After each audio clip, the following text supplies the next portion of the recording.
Sobat Sehat, selamat datang di podcast Panawaket.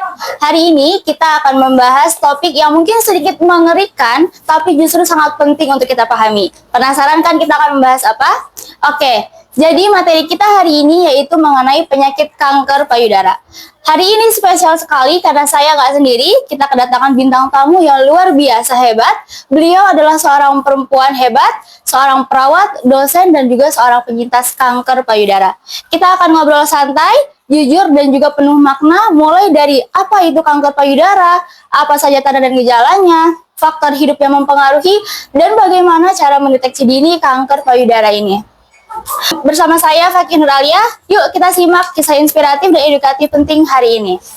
Oke, langsung saja seperti yang sudah saya bilang tadi, kita kedatangan bintang tamu yang luar biasa sekali, yaitu Ibu Nurse Vera Sesrianti MCAP. Oke, halo. Halo, selamat pagi Ibu. Selamat pagi. Bagaimana kabarnya hari ini nih Bu? Alhamdulillah baik, semakin baik. Alhamdulillah diberikan kesehatan oleh Allah selalu. Alhamdulillah ya Bu. Nah Bu, sebelum kita bicara lebih dalam mengenai kanker payudara ini nih Bu, boleh dong Bu kita kenalan dulu sama Ibu, latar belakang Ibu, perjalanan karir Ibu, dan perjuangan Ibu sebagai seorang penyintas kanker payudara. Terima kasih Fakih. Halo teman-teman semua. Oke. Mungkin kalau untuk perkenalan tadi udah disampaikan oleh Fakih, nama Ibu Vera Sesrianti. Itu untuk kesehariannya itu biasa dipanggil Bu V ya. Nah, Bu V. Kalau kita cerita untuk jenjang karir, kalau untuk di keperawatan itu sendiri itu dimulai dari dulu lulusan dari program studi diploma ya, diploma keperawatan, atau kalau kita sebut dulu namanya AKPER, Akademi Keperawatan. Iya, Bu. Kemudian alumni Perintis. Sama berarti kita Perintis, iya. Satu almet kita ya Bu. Satu alma mater. Tamatnya itu tahun 2000 ya. Tamat AKPER. Kemudian lanjut sarjana keperawatan. Kemudian magister keperawatan. Nah, dan untuk jenjang karir itu pernah mengajar dulu di Akademi Keperawatan Nabila Padang Panjang selama lebih kurang 4 tahun setelah lulus dari sarjana. Kemudian selanjutnya pindah ke Universitas Perintis itu mulai di tahun 2009. Pindah ke Upertisnya. 4 tahun sebelumnya itu di Padang Panjang. Berarti kurang lebih Ibu sudah berapa tahun bersama Perintis ini Bu? Udah belasan tahun ya. 12 tahun ya. Wow. Lah, ya. Iya. Keren banget Ibu. Baik, untuk perjalanan perjuangan Ibu nih sebagai kanker payudara bagaimana nih Bu? Oke, cerita tentang kanker payudara ya. Iya. Itu sekitar pertengahan tahun 2020.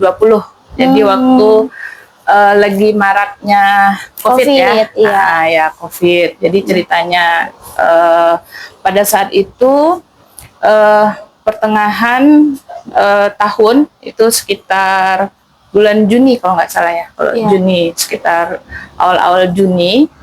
Nah, itu tahunya bangun tidur, tahu-tahu ada noda darah di pakaian. Oh gitu. Nah, seperti itu. Kebetulan kenanya di sebelah kiri, darah sebelah kiri. Jadi ada darah cuman setetes. Kalau kita lihat ukurannya nggak terlalu besar ya, seujung jari inilah gitu. Itu keluarnya dari mana gitu Bu? Ya dari putingnya. Oh dari putingnya. Iya, dari putingnya. Pas bangun kaget, langsung melihat. Kemudian pas lihat, oh ini kok kayak darah gitu. Jadi ditelusuri nggak ada luka atau apa gitu di payudara. Tahu-tahu kaget ada itu ya, ada darahnya. Kemudian setelah itu langsung kepikiran saja gitu ya, sudah mengarah ke ini ada apa gitu. Nah, langsung mengarah saja ke sana. Kemudian setelah itu melihat langsung di cermin kayaknya nggak ada tanda itu yang waktu itu saya rasakan gitu ya. Belum terlalu melihat ada tanda. Kemudian dipencet pun pada saat itu nggak ada keluar lagi. Nah jadi taunya hanya seperti itu gitu. Cuma keluar darah satu tetes. Iya.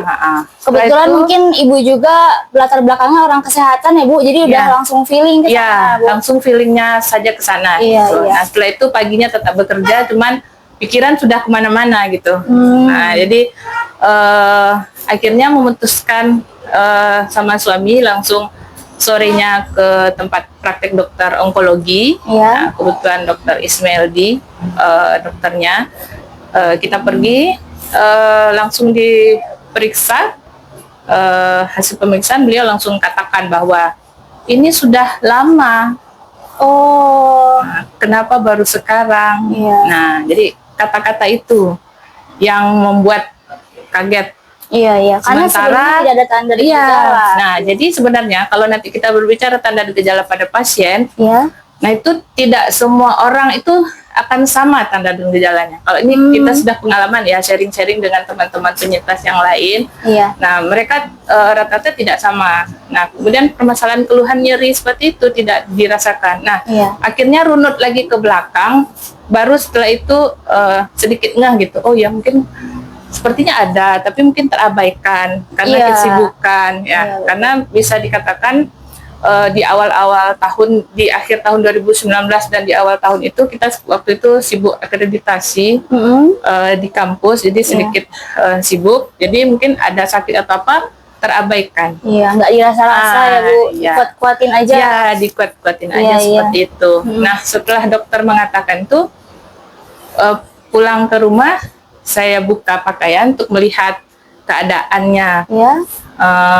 Kalau nanti kita lihat tanda gejala itu kan biasanya di payudara itu ada apa? Pupilnya pupil apa namanya? Putingnya itu masuk ke dalam, tertarik Iya. ya. Nah, itu ada sedikit yang bisa terlihat. Nah, kemudian setelah itu payudaranya itu tidak ada cekungan, tidak ada terlihat pembengkakan ya, tetapi memang kalau dilihat itu agak sedikit besar dari yang sisi yang dari sebelah kanan. Iya. Kemudian posisinya juga lebih menyerong dia posisinya gitu ya. Iya. Nah, itu saja saya ginikan untuk tandanya. Kemudian setelah itu baru akhirnya saya beranikan untuk meraba dan terasa ada pembengkakan. Oh, jadi di situ mulai terasa ada Ya, pembengkakan Bu. Iya. terasa ada pembengkakannya. Nah, itu kemudian setelah itu ya pasti ada muncul respon berduka seseorang ya. Iya, nah, pasti ada. Apalagi muncul kanker respon ini kan berduka. kata orang mematikan gitu ya kan Iya. Bu, belum ada obatnya. Iya. Itu yang bikin psikologis kita jadinya terganggu mungkin ya, Bu. Stigma yang ada kan seperti itu ya. Iya. Justru orang akan ketakutan, mungkin dimulai dari perasaan tidak bisa menerima, Iya. marah, misalnya kecewa.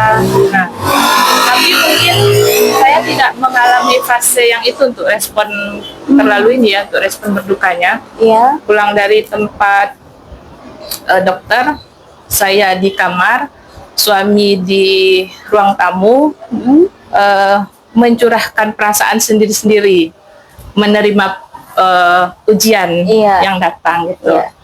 Saya menangis dan suami juga seperti itu.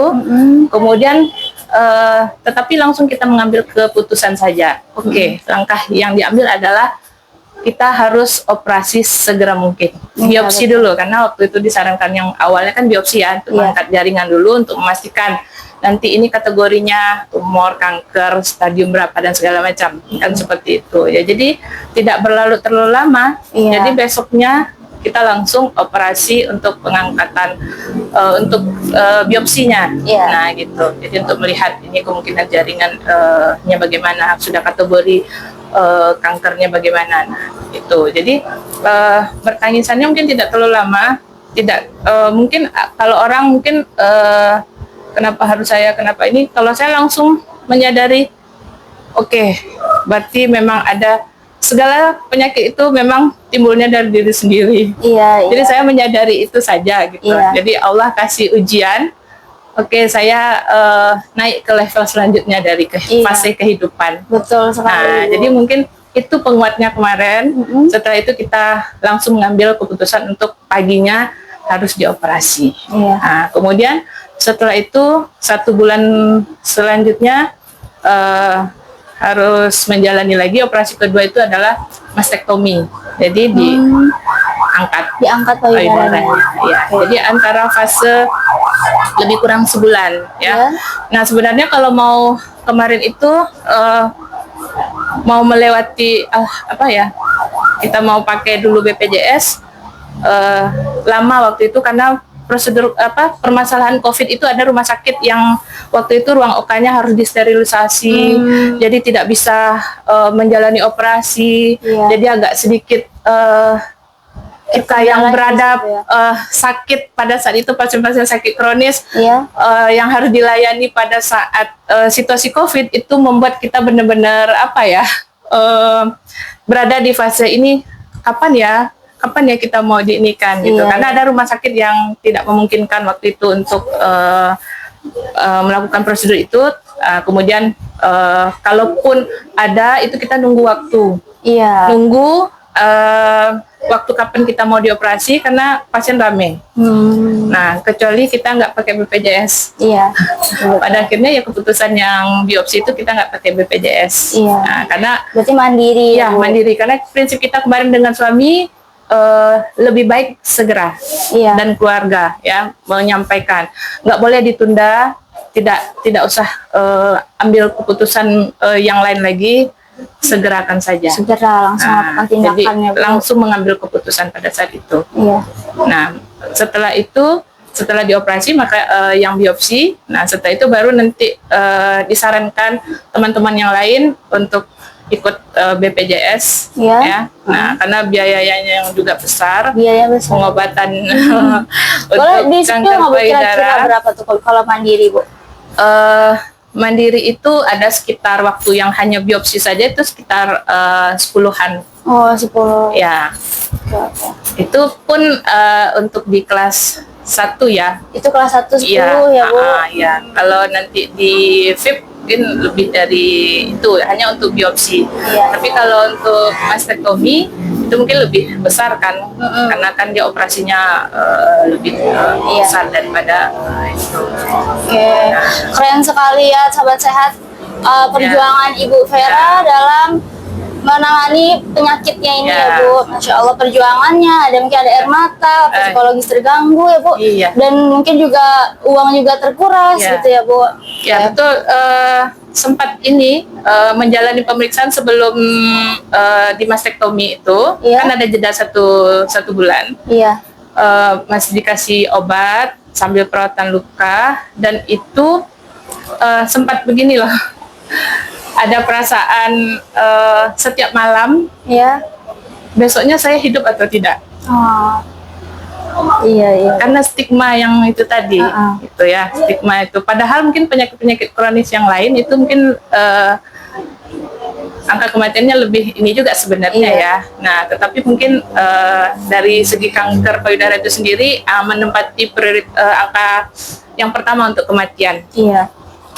Kemudian karena stigma dari kankernya tadi. Betul. Jadi saya pada saat tidur rasanya takut untuk memejamkan mata. Besok pagi saya masih hidup atau tidak. Nah, jadi sempat seperti itu. Kemudian karena situasi COVID juga, jadi mungkin karena susah tidur, kemudian berdebar-debar. Jadi setiap debaran-debaran itu kemungkinan yang ada di pikiran saya juga, ini kena COVID atau gimana. Pernah seperti itu, sampai malam itu saya dilarikan ke rumah sakit. Mungkin karena paniknya atau saya merasa sesak nafas, kemudian dada saya juga berdebar-debar, sampai disuruh sama perawatnya, oke Ibu, nggak apa-apa. Yang Ibu rasakan kita EKG dulu. Ternyata dari EKG tidak ada permasalahan. Mungkin Ibu sedang dalam keadaan takut, cemas, nah mungkin seperti berarti itu faktornya lebih karena pikiran ya, Bu? Ya, jadi psikologisnya juga kemarin seperti itu. Saat Ibu merasakan kan, Bu, takut untuk tidur gitu kan, Bu, takut apakah besok masih bisa bangun atau tidak, itu apa yang Ibu lakukan untuk memperkuat diri Ibu untuk terus berjuang gitu? Memang saya kembali lagi ya, saya katakan kepada yang memberikan sakit sama Allah untuk kesembuhan saya, untuk selalu menguatkan saya gitu, berikan kekuatan, karena tanpa kekuatan saya nggak akan bisa. Kemudian support suami selalu mengatakan bahwa Allah berikan sakit, itu pasti akan ada obatnya. Allah berikan ini untuk meningkatkan derajat kita. Betul sekali, Bu. Yakinlah. Nah, jadi dengan kekuatan-kekuatan seperti itu, dengan keluarga juga seperti itu, jadi saya rasa juga peningkatan ini ya, keimanan kita lagi. Iya, betul. Saya rasa juga ujian ini justru pada awalnya itu adalah ketika saya dan suami itu sedang benar-benar melakukan pendekatan Kepada yang ini, Tuhan. ya, Iya. sama Allah. Iya. Kita lagi benar-benar pingin memperbaiki diri kita, lebih meningkatkan ini. Nah, sedang enak-enaknya beribadah, Iya. gitu ya. Oh, justru ujian itu datang. Ya, gitu, Bu. atau seperti Iya. itu. Dan kami mengambil hikmahnya ya seperti itu. Iya, Berarti Allah lagi sayang juga nih sama kita. Dan itu tanda derajat kita akan diangkat gitu ya, Bu. Insya Allah. sekali. Insya Allah ya, Bu. Iya. Ya. Baik, Sobat Sehat, keren sekali ya perjuangan Ibu Vera dan juga suami. Kisahnya benar-benar sangat menginspirasi sekali, Bu. Nah, Bu, seperti topik kita pada Ya. pagi hari ini yaitu kanker payudara, Bu. Masih banyak masyarakat itu yang belum paham nih, Bu, Ya, belum tahu kanker payudara itu kayak gimana sih, gitu, Ya. Bu. Bisa dijelaskan, Bu, mungkin secara umum Ya. kanker payudara itu apa, gitu. Ya. Kalau kita lihat sebenarnya kanker payudara itu ya ada sel-sel yang di payudara ya. Iya. Nanti dia berkembang secara abnormal. Berarti tidak normal, Tidak gitu normal, ya. iya. Melakukan penyebaran dia di sekitar payudara dan ke organ yang lain. Jadi sampai seperti ke kelenjar yang ada di ketiak. Nah, Oh, jadi jadi makanya dia hanya di nanti payudara. kadang ada yang orang merasakan juga nyerinya itu kadang sampai ke ketiak. Nah, seperti itu. Seperti itu. Ya, kemudian dia sifatnya juga kalau bisa kan cepat untuk penyebaran. Nah, Iya. makanya pada saat orang kadang tidak merasakan gejalanya itu gitu. Iya, Nah, betul. justru datang nanti ke rumah sakit atau nanti mereka sudah ketahui itu sudah dalam keadaan stadiumnya mungkin stadium 3 atau stadium 4. Nah, atau mungkin memang dia melihat tanda dan gejala tetapi dia takut mengatakan. Iya. Karena banyak kejadian seperti itu. Nah, Oh. mungkin seperti saya sendiri waktu itu tidak merasakan gejala, tetapi pada saat diperiksa itu sudah berada pada stadium 3A. Itu besar dari sel kankernya itu adalah yang sudah lebih dari 5, ya, dan 5 dan sudah lebih. Nah, tetapi kan dari luarannya kita tekstur kulit kita masih masih rata, masih rata. mulus, nah, Iya. seperti itu.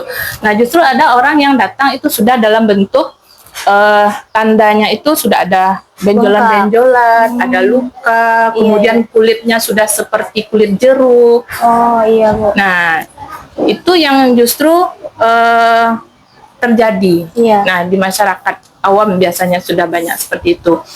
Karena ketidakpahaman dan Karena ketakutan, ketidakpahaman ya, Bu. dan ketakutan. Karena takutnya itu adalah sesuatu hal yang ini ya.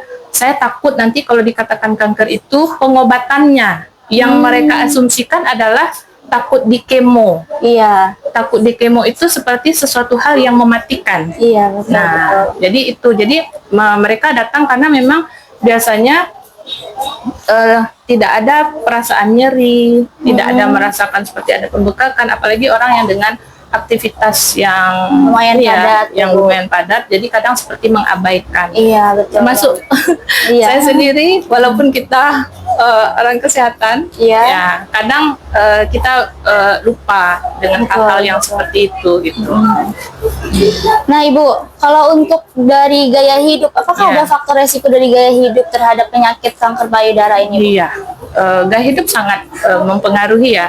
Kalau kita cerita untuk penyebab atau segi etiologi sebenarnya itu belum diketahui ya sampai sekarang, tetapi ada beberapa faktor resiko yang bisa menimbulkan ya, yang memang lebih mengarah ke gaya hidup ya,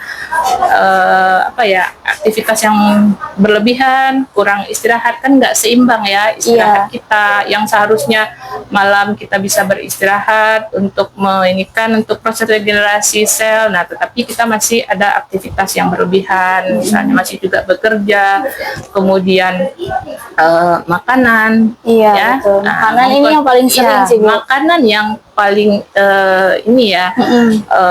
apalagi sekarang makanan cepat saji, kemudian banyak penyedap, berwarna, ya, MSG. Nah, kemudian merokok. Kita rasa mungkin merokok pada wanita mungkin tidak terlalu banyak ya angkanya, tetapi mungkin bisa menjadi salah satu faktor pasif kita kan yang terkena paparannya. Gitu. Betul. Kemudian minuman alkohol, kemudian usia, menstruasi yang terlalu cepat, faktor keturunan, ya. Jadi keluarga yang sebelumnya ada mengalami penyakit kanker ataupun tumor, nah itu biasanya akan beresiko. Kemudian pernah sebelumnya terkena tumor yang sebelumnya, maksudnya bukan dalam kategori kanker yang keganasan, ya, pernah ada riwayat sebelumnya tumor, ya bisa terkena ini, misalnya yang sebelah ini kemudian bisa juga pada akhirnya kena lagi di yang lain. Nah, mungkin itu yang untuk secara untuk faktor resiko. Faktor resiko. Nah, Bu, kan ini banyak sekali sebenarnya kanker payudara ini termasuk tinggi ya angkanya ya, Bu, yang terjadi di kalangan kita sekarang ini. Udah gitu nih, Ibu juga sempat bilang karena tanda dan gejala juga kadang tidak terasa nih oleh kita gitu kan, Bu. Nah, itu kan diperlukan berarti pencegahan untuk penyakit kanker payudara ini, salah satunya mendeteksi dini. Betul. Nah, bagaimana cara kita untuk bisa mendeteksi dini penyakit kanker payudara ini, Bu? Ya betul sekali ya untuk pencegahan, karena memang rata-rata banyak orang yang tidak tahu dengan gejala yang dirasakan, datang sudah pada tahapan yang sudah lanjut. Nah, tentu untuk yang kalau sudah yang terkena tentu langsung diobati ya. Kalau seandainya yang lain ya tentu kita waspada ya. Nah, dalam artian apa sih upaya-upaya yang kita lakukan untuk pencegahan? Nah, yang digalakkan itu adalah dengan pemeriksaan payudara sendiri atau kita sebut dengan sadari. Pemeriksaan payudara sendiri itu yang kita lakukan biasanya kalau pada saat kita menstruasi kan itu akan terasa. Nah, jadi jangan pada saat kita menstruasinya. Nah, nanti takutnya memeriksa payudaranya pada saat kita lagi fase menstruasi atau ovulasi itu kan ada pembekakan juga di kelenjar-kelenjarnya. Oh, jadi jangan di masa kita lagi menstruasi. Jadi 7 atau 10 hari setelah kita menstruasi bisa kita lakukan sendiri. Nah, misalnya kita di kamar mandi, kita sedang mandi, itu bisa kita lakukan pemeriksaan payudara sendiri dengan cara melakukan pengurutan. Pengurutan di area payudara sambil kita memeriksa ini kira-kira ada pembekakan atau tidak. Atau misalnya sambil kita tiduran juga bisa kita naikkan tangan, kemudian nanti kita lakukan juga pengurutan seperti itu untuk kita bisa memastikan ini ada benjolan atau tidak. Atau kalau orang yang sudah mengalami menopause, itu dia melakukan di waktu yang sama untuk masing-masing bulannya. Misalnya sekarang dia lakukan misalnya di awal bulan, nah besok bulan besok dia lakukan lagi di awal bulan gitu. Karena itu kan memang harus sama tanggalnya, karena kan dia sudah nggak ada proses menstruasi lagi yang bisa menandakan dia ada pada fase menstruasi yang merasakan ada benjolan, peningkatan hormonnya atau seperti itu. Kalau tadi ada kita periksa sadari, kalau seandainya nanti memang kita temukan seperti ada penonjolan atau benjolan-benjolan di sekitar payudara, nah itu bisa langsung kita namanya sadanis ya. Nah, kita melakukan pemeriksaan payudaranya itu dengan petugas-petugas medis ya, yang terdekat, misalnya ke klinik ya, kemudian ke pelayanan kesehatan yang lain, ke puskesmas misalnya, atau ke dokter misalnya ya. Nah, atau nih di Panawai-Care nanti kita menyediakan layanan sadanis. Sadanis juga. Nah, kalau yang sudah terdiagnosa oleh dokter sudah mengatakan kita nanti ada pemeriksaan, kan banyak itu ya, sudah diperiksa dokter, diperiksa labor, di pemeriksaan-pemeriksaan yang lain, misalnya mamografi, ya, scan dan lain sebagainya. Nanti prosedurnya adalah dengan pengobatan. Kemudian selanjutnya nanti ada kemoterapi. Nah, kemudian juga ada namanya radioterapi, ya seperti di sinar. Nah, ya seperti itu. Jadi mungkin untuk masyarakat semua mungkin kemoterapi itu yang beredar, yang stigma, yang bikin takut, ya, karena memang efek yang ditimbulkan untuk kemoterapi itu adalah nanti rambut rontok, mual muntah, tidak bisa makan, ya, keinginan makan ada tetapi nafsunya itu memang tidak ada. Ya seperti yang pernah dialami sendiri seperti itu. Kemudian lemas, ya, perasaan ketidaknyamanan, ya, itu mungkin yang ditakutkan gitu ya. Kemudian juga seperti yang radioterapi itu kan di terapi di sinar. Nah, tapi mungkin biasanya itu sebenarnya tergantung daya tahan masing-masing juga sebenarnya gitu. Pengalaman pribadi setelah baru terkena, dinyatakan dokter seperti itu, saya tidak berhenti minum jus. Jus apa nih, Bu? Jus wortel, jeruk, tomat, itu yang di jus. Kemudian selainnya itu adalah buah-buahan yang dimakan dipotong-potong secara langsung. Push setiap hari, tidak pernah dari awal selama proses pengobatan tidak pernah yang tinggal lewat. Kalau ini buahnya ada tertentu nggak, Bu, atau boleh apa aja? Boleh apa aja. Cuman seperti apa namanya tadi, wortel, ya, kemudian jeruk, kemudian juga tomat. Nah, itu kan mungkin yang kita pilih karena memang antioksidan kan. Nah, jadi pasien-pasien kanker ini kan memang sebaiknya yang memang ada kandungan antioksidan. Nah, kemudian memang meningkatkan lagi sayuran yang banyak. Sayuran, jangan lupa ya sobat sehat. Sayuran yang banyak. Sayuran. Nah, jadi memang harus kalau biasanya hanya berapa ya, senggok kecil misalnya seperti ini. Kalau sekarang satu mangkok itu memang harus untuk sendiri dihabiskan gitu. Sebenarnya kalau dari secara ininya tuh sampai 2-3 mangkok yang memang dihabiskan sebaiknya. Nah, sebenarnya nggak perlu yang mahal. Yang penting buah sayur yang ada, yang mudah didapat, misalnya pepaya. Iya, betul. Nah, itu yang bisa misalnya ada di kebun, ya tidak masalah kan gitu. Jadi jangan diasumsikan juga yang harus mahal-mahal gitu, yang kandungannya kiwi atau anggur atau apa, enggak juga gitu kan. Kalau memang memungkinkan perekonomian bisa, itu tidak masalah. Ya, kemudian konsumsi buah bit. Bit, ya, jadi kan itu yang memang kandungan-kandungan antioksidannya. Sampai sekarang masih mengkonsumsi buah jus bit. itu. Oh, jus. Ya. Berarti itu sebagai untuk ketahanan daya tahan tubuh lah ya, Bu? Iya. Karena kan kita habis di kemo mungkin. Iya, karena lemas turun, ya kita. Jadi pinginnya bawaan rebah, ya, karena memang daya tahan tubuh kita kan. Jadi kalau kemoterapi itu kan sel-sel yang normalnya itu diacak, dirusak-rusaknya seperti itu. Nah, makanya memang kita nutrisinya memang harus punya backingan kan, nggak bisa kita cuma dari makan sehari-hari biasa aja. Ya, bisa kita lihat juga perbedaan. Ada beberapa teman yang memang katanya memang dia sulit untuk makan buah, tidak terbiasa, ya. Nah, yang satu lagi memang dia benar-benar push untuk mengkonsumsi buah dan sayur. Nah, kita bisa lihat perbedaannya gitu. Jadi makanya kita anjurkan, ya, teman-teman untuk bisa mengkonsumsi buah dan sayur, ya. Saya karena suami sebelumnya juga agak sedikit tidak suka sayur, semenjak kita harus konsumsi sayur, apapun jenis sayur terpaksa harus, dan jadi suka sekarang semua apapun sayur gitu. Berarti jadi ada sisi positifnya. Sisi positifnya ya. Ya, pengolahan makanan juga perlu diperhatikan gitu kan.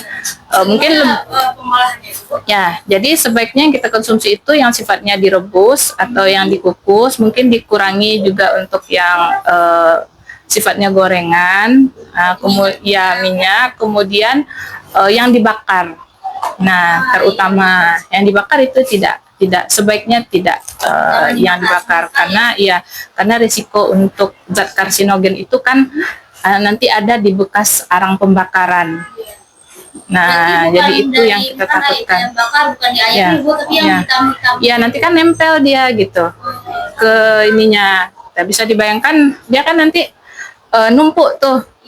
Apanya bumbu-bumbunya kan belum dibersihkan tuh, taruh lagi ini dibakar. Nah, itu nanti dia. Jadi zat karsinogennya itu sudah nempel nanti ke makanan yang kita konsumsi. Nah, seperti sate, bakar atau apa gitu. Kalaupun sekali-sekali misalnya ada kepingin, mungkin ketupat sama kuahnya, yang satenya tidak diinikan gitu kan. Ya, gitu, seperti itu. Jadi berusaha untuk memang menghindari, dan makanan yang sifatnya pakai penyedap-penyedap itu memang tidak ada lagi dipergunakan, ya.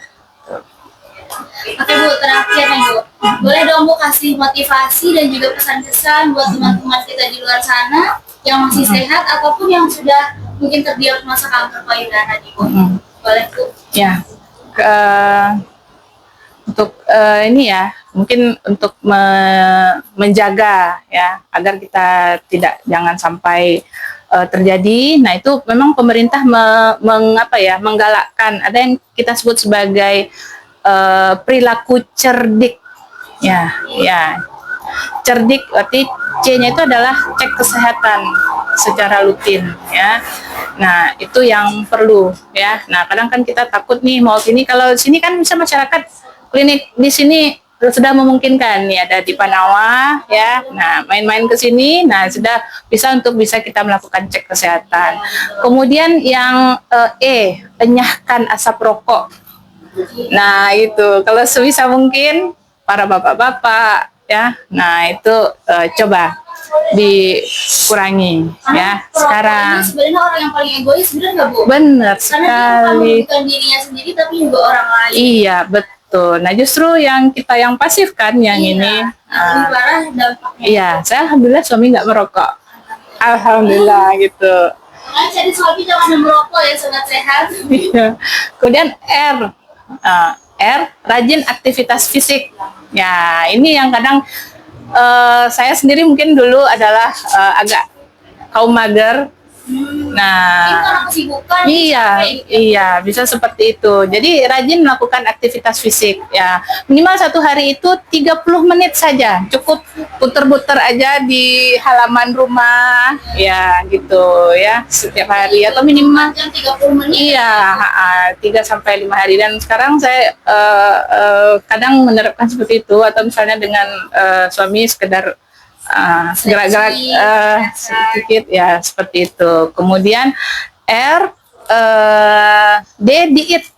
Nah, diet seimbang. Jadi yang tadi pola nutrisinya kita jaga, jangan mengkonsumsi makanan-makanan yang memang seperti yang cepat saji, kemudian yang mengandung kolesterol tinggi, kemudian juga yang cara pengolahannya ya yang tidak tepat, seperti yang tadi ya yang dibakar. Karena yang gorengan itu sebenarnya ditakutkan kan terlalu lama menggorengnya, kan hangus itu nanti dia. Orang suka yang sudah hampir-hampir kayak menghangus kan, takutnya sudah menghitam itu, takutnya nanti lebih beresiko juga kan untuk karsinogennya. Kemudian makan sayur dan buah, yang itu diet seimbang. Kemudian istirahat yang cukup. Nah, Allah kasih waktu 24 jam. Kemudian di Al-Quran itu tertuang bahwa malam itu adalah untuk kita beristirahat. Tetapi sudah diatur. Nah, cuman kadang kita kan seperti itu. Bawa kerjaan lagi ke rumah, masih ada lagi yang mau dikerjakan. Nah, akhirnya malamnya itu tidurnya sudah lebih dari jam 11. Usahakan tidurnya memang kurang dari jam 11 malam, itu sudah tidak ada. Atau karena sekarang kan HP. Iya, betul banget tuh. HP Yang bikin kita ini ya seperti itu. Kemudian itu istirahat ya. Jadi itu boleh, tapi kita harus bisa bagi waktunya. iya, seperti Jangan itu. egois sama diri sendiri. Betul. Nah, kemudian yang terakhir K, kelola stres. Nah, ini Ini juga yang sangat penting untuk pengelolaan stres gitu. Karena apapun bisa dijadikan stres, melihat orang begini kita juga stres ya enggak? Seperti itu kan? Iya juga ya seperti itu. Nah, jadi stres tentu nanti akan meningkatkan lagi permasalahan di daya tahan tubuh kita ya. Jadi kepikiran, apalagi penyakit ini, pikir ini saya mau meninggal enggak saya? Gimana ya saya dikasih. Jadi pikiran-pikiran negatif itu justru membuat tubuh kita justru nanti imunnya menurun. Jadi memang lebih kita tonjolkan memang adalah positif. Nah, selalu positif dan penguatan juga dari diri kita bahwa saya diberikan ini ya Allah sayang sama saya. Nah, seperti itu. Jadi untuk penguatan ini untuk permasalahan stres tadi, yang penting adalah kita kelola stres. Nah, jadi itu yang cerdik tadi ya. Nah, itu yang kita ini kan untuk kita bisa mengatasi ini juga kita terapkan untuk mengatur hidup sehat kita juga seperti itu. Wah, keren banget Sobat Sehat. Oh ya Bu, sebagai seorang penyintas kanker payudara Bu, sesuai pengalaman Ibu, bagaimana nih ketika Ibu mendengar diagnosa dari dokter gitu, apa yang Ibu lakukan Bu? Oke, yang pertama adalah pada saat saya sudah terdiagnosa, saya mengucapkan ini ya sama Allah bahwa saya diberikan ujian, kemudian saya sholat taubat, ya, nah meminta pertolongan ke Allah, mungkin ada kesalahan, ya, ada sesuatu hal yang saya lakukan yang tidak pada tempatnya. Nah, saya kembalikan kepada Allah bahwa segala bentuk apapun yang diberikan oleh Allah itu adalah memang ujian bahwa Allah sayang sama saya, ya. Nah, itu yang pertama. Kemudian yang kedua adalah saya minta maaf kepada diri, ya. Nah, saya katakan kepada diri saya mohon maaf karena menyakiti diri. Nah, secara tidak langsung karena memang sakit ini adalah karena kita sendiri, ya. Saya kurang istirahat, mungkin saya ada mengkonsumsi makanan yang memang yang tidak sehat. Nah, tentu itu yang secara tidak langsung adalah membuat tubuh saya sakit, ya. Nah, jadi itu yang pertama kali yang dilakukan. Kemudian yang paling penting adalah dukungan keluarga. Nah, dukungan keluarga itu sangat penting sekali, ya. Nah, jadi bagaimana keluarga itu adalah sebagai support system dari kita yang bisa menguatkan kita saat kita berada pada rasanya pada titik terendah di kehidupan kita, karena secara otomatis dengan stigmanya tadi kan, nah kita merasa ini penyakit yang mematikan, ini penyakit yang ini. Nah, bisa kita bayangkan kalau seandainya keluarga tidak ada memberikan support. Nah, jadi suami, keluarga, semuanya adalah orang-orang yang terpenting. Kemudian teman-teman, ya, termasuk saya, teman di kantor yang selalu memberikan support apapun yang aktivitas yang saya lakukan, karena memang menjalani terapi ini berat, ya.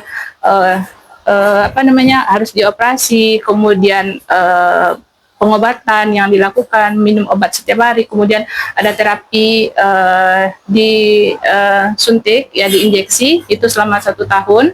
Nah, jadi kalau rasanya terapi-terapi yang kita lakukan tadi, termasuk kemoterapi, itu kalau tidak ada yang mendukung dengan keluarga seperti itu, mungkin kita down, ya. Karena memang ada beberapa kejadian justru pada saat mereka terpuruk dengan keadaan sakitnya, justru berpisah. Ada kejadian. Kebetulan saya ikut ada kelompok para penyintas. Nah, ada waktu itu yang memang beberapa orang itu mereka berpisah. Nah, jadi dukungan keluarga itu sangat penting sekali, dan dukungan dari lingkungan. Kemudian mungkin dari kami di keluarga juga tidak mau mendengar hal-hal yang lain, karena mungkin ada pengobatan ini yang alternatif yang lain yang rasanya tidak cocok di kita gitu. Padahal kan katanya. Iya, katanya ada yang ke tempat itu diurut katanya ya. Nanti bisa ini katanya. Justru pecah itu katanya itu justru udah keluar gitu. Sakitnya gitu. Padahal itu justru memperparah kondisi. Karena itu belum ada penelitian. Belum ada yang jelasnya gitu. Mungkin kita jelasnya itu adalah memang ke pelayanan kesehatan saja. Ya, mungkin itu yang perlu ini kan, dengan pendekatan selalu kepada Allah, bahwa yakinlah dengan menerima, nah itu adalah bentuk ketaatan kita kepada Allah. Nah, itu mungkin prinsipnya. Berarti kita yang pertama harus mendekatkan diri kepada Allah. Ya. Kedua juga mulai ganti pola hidup Ya, sehat, ya Bu. Dan juga dukungan keluarga sangat penting sekali. Ya. Wah, tidak terasa sekali ya Bu, kita udah ngobrol Ya. mengenai kanker payudara. Benar-benar cerita dan juga penjelasan dari Bu Vera, seorang penyintas kanker payudara, sangat menginspirasi saya khususnya Bu, dan juga untuk sobat sehat yang menonton di rumah sana Bu. Nah ya Bu, tadi ngomongin soal pencegahan kanker payudara nih Bu, salah Ya. satunya kan Ibu sebut Sadarnis, Ya, pemeriksaan payudara klinis. Ya. Jadi bisa banget Sadarnis ini dilakukan di Panawa Care. Sobat sehat bisa banget datang ke Panawa Care. Kami akan memberikan pelayanan kesehatan yang ramah, profesional, dan juga pasti terjangkau, Bu. Yeah. Lokasinya mudah dijangkau, nyaman, dan yang paling penting, kami siap untuk menjadi partner kesehatan kamu, tidak hanya saat sakit, tetapi juga saat kamu ingin tetap sehat, Bu. Nah, Sobat Sehat, terima kasih yang sudah mendengarkan hingga akhir. Jangan lupa bagikan episode ini kepada orang-orang tersayang kamu, karena bisa jadi hal kecil ini menyelamatkan hidup mereka. Yuk, kenali, peduli, dan cegah penyakit kanker payudara bersama Panawa Care.